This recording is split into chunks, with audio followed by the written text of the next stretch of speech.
Part of every journey is the end. That's just the way journeys go. We are comfortable with continuing forward, but sometimes things have to change. And I want you to understand, none of us like change. I don't know about you, I hate change. I do everything I can to avoid change, but the reality is sometimes in life, things change, and there's nothing we can do about it. Moses at this time was 120 years old. And in Moses' mind, he could still keep going. Bless God, I can keep going. I'm only 120.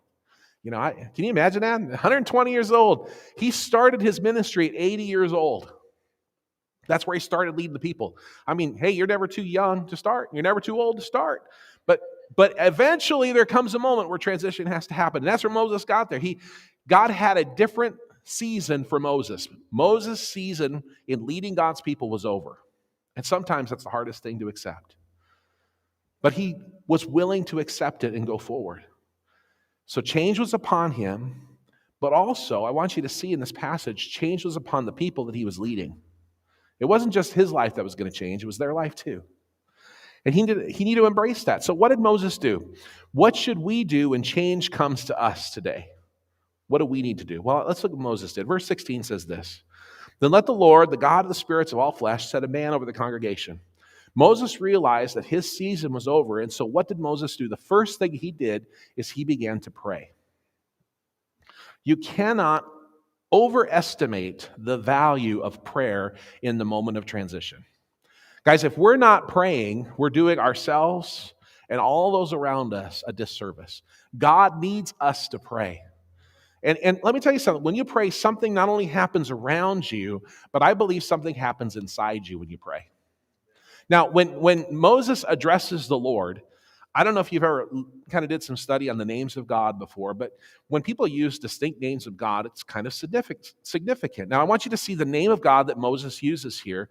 And again, this is from the New King James Version. Other translations translate a little differently, but it says this: He is the God, the spirits of all flesh. The God of the spirits of all flesh. That's the name of God that Moses uses in this moment of transition. Now, why does he use that name? Moses actually called God by that name twice in the scripture. Once in Numbers chapter 16, and once in this passage here that we're looking at. Numbers chapter 16, that's the story of Korah's rebellion. I don't know if you know that story, but Korah and followers of Korah said, hey, you know what, Moses, you don't need to be the priesthood, Aaron and his family. We can lead the people just like everybody else. And in their rebellion, what happened is, as you read the story, a lot of people kind of got riled up, and they're all going to follow Korah. And so God, when he responded to Moses' prayer, God's like, I'm going to wipe them all out. And Moses intercedes for all the people. And he says, Lord, why should the wicked die with the righteous? Lord, would you just spare the people? And when he prayed and asked God to spare the people, he used this name, the God, the Spirit of all flesh. God of the spirits of all flesh.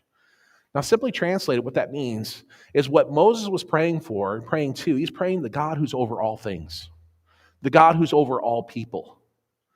And see, what I want you to know in the moment of transition, what you need to understand is God is over all of us in this moment. That God is over all of us. And when you begin to pray for the God who's over all of us, there are three things to me that come into focus when you understand who God is. Number one, when you pray to the God who's over all of us, the first thing you recognize is that God is in control. How many believe and know that God is in control, right?